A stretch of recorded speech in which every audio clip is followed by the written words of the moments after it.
Baik, Assalamualaikum warahmatullahi wabarakatuh. Salam, Om Swastiastu, Namo Buddhaya, salam kebajikan dan salam sejahtera bagi kita semua. Kami dari kelompok 8. Di sini kami akan mempresentasikan materi tentang menganalisis hubungan genre pada setiap tahapan teks laporan penelitian. Sebelumnya, perkenalkan nama saya Dian Agustianingsih dengan NIM 2311-2013-58 dengan rekan saya.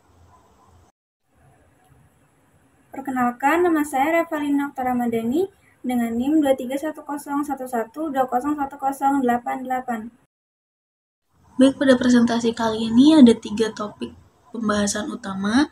Yang pertama itu ada definisi teks laporan penelitian, ada tahapan teks laporan penelitian, dan analisis hubungan genre pada setiap tahapan teks laporan penelitian. Baik, sebelum masuk ke materi tentang menganalisis hubungan genre pada setiap tahapan teks laporan penelitian, di sini tuh kita harus tahu apa itu definisi dari teks laporan penelitian. Jadi, laporan penelitian adalah suatu dokumen tertulis tentang hasil pelaksanaan atau suatu penelitian yang dibuat secara jelas, disusun menurut metode penulisan dan sistematika tertentu dengan bahasa yang lugas. Lalu materi yang kedua itu ada tahapan teks laporan penelitian. Nah, pada tahapan teks laporan penelitian ini ada 6 poin, yaitu yang pertama itu ada judul atau title, yang kedua itu pendahuluan atau introduction, yang ketiga itu ada metode penelitian atau research methodology, yang keempat itu ada hasil dan pembahasan atau result and discussion, yang kelima itu ada kesimpulan dan saran atau conclusion dan recommendation, dan yang keenam itu daftar pustaka atau reference. Baik, yang pertama itu ada judul atau title. Nah, pada judul ini merupakan tahapan teks laporan penelitian yang sangat penting. Karena pada judul itu menunjukkan teks laporan penelitian seperti apa yang akan kita lakukan. Nah, yang kedua itu ada pendahuluan atau introduction. Nah, pada laporan penelitian, pendahuluan merupakan tahapan yang berfungsi untuk menyatakan latar belakang penelitian yang telah dilaksanakan, permasalahan yang diteliti, tujuan penelitian, manfaat penelitian, pentingnya masalah itu diteliti, dan pendekatan, metode, teknik yang digunakan untuk mencapai tujuan tersebut.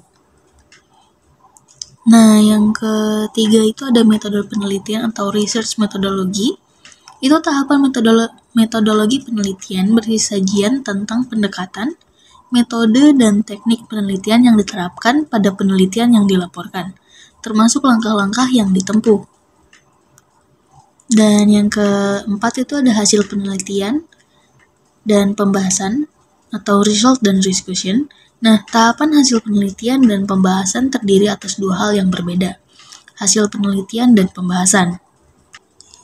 Nah, pada hasil dan pembahasan ini merupakan bagian yang berisi data, fakta atau informasi yang telah dikumpulkan, diikuti oleh analisis atau interpretasi yang objektif terhadap data tersebut. Yang kelima itu ada kesimpulan dan saran. Nah, yang pertama itu ada kesimpulan. Kesimpulan itu merupakan bagian akhir yang menyajikan ringkasan hasil analisis dan menyimpulkan temuan-temuan yang penting dari laporan tersebut. Dan yang kedua itu ada saran. Jika relevan, laporan juga dapat mencakup rekomendasi atau saran untuk tindakan yang dapat diambil berdasarkan hasil analisis. Nah, yang terakhir itu ada daftar pustaka. Nah, daftar pustaka ini jika ada, daftar pustaka itu berisi sumber-sumber referensi yang digunakan dalam penulisan laporan. Materi selanjutnya adalah tentang menganalisis hubungan genre pada setiap tahapan teks laporan penelitian.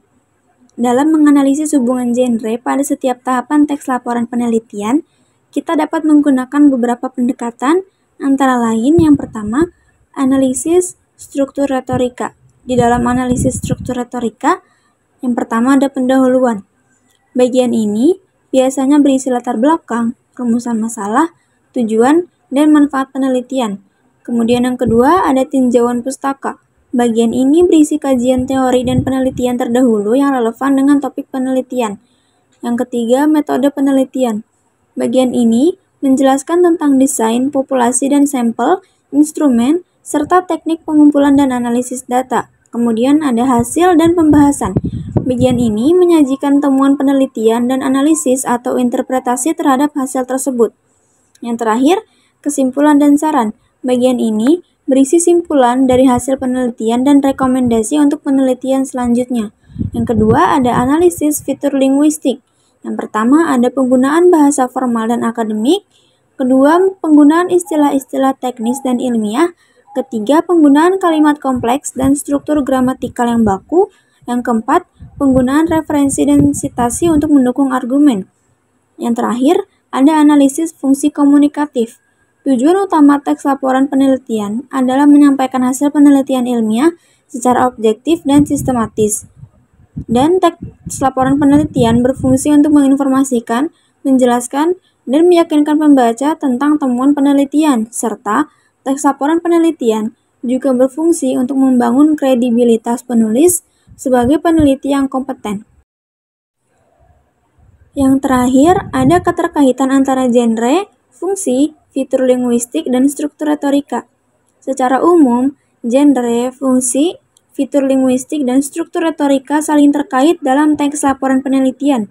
Genre menentukan konvensi penulisan, fungsi menentukan tujuan komunikatif, fitur linguistik menentukan ciri bahasa yang digunakan, dan struktur retorika menentukan organisasi penyajian informasi.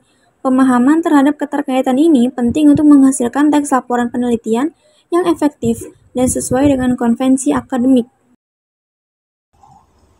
Baik, di sini saya akan membacakan kesimpulan tentang materi hari ini, yaitu analisis hubungan genre pada setiap tahapan teks laporan penelitian dapat dilakukan melalui pendekatan struktur retorika, fitur linguistik, dan fungsi komunikatif. Genre menentukan konvensi penulisan, fungsi menentukan tujuan komunikatif, fitur linguistik menentukan ciri bahasa yang digunakan, dan struktur retorika menentukan organisasi penyajian informasi. Mungkin sekian pemaparan materi dari kelompok kami. Kurang lebihnya kami mohon maaf. Wassalamualaikum warahmatullahi wabarakatuh.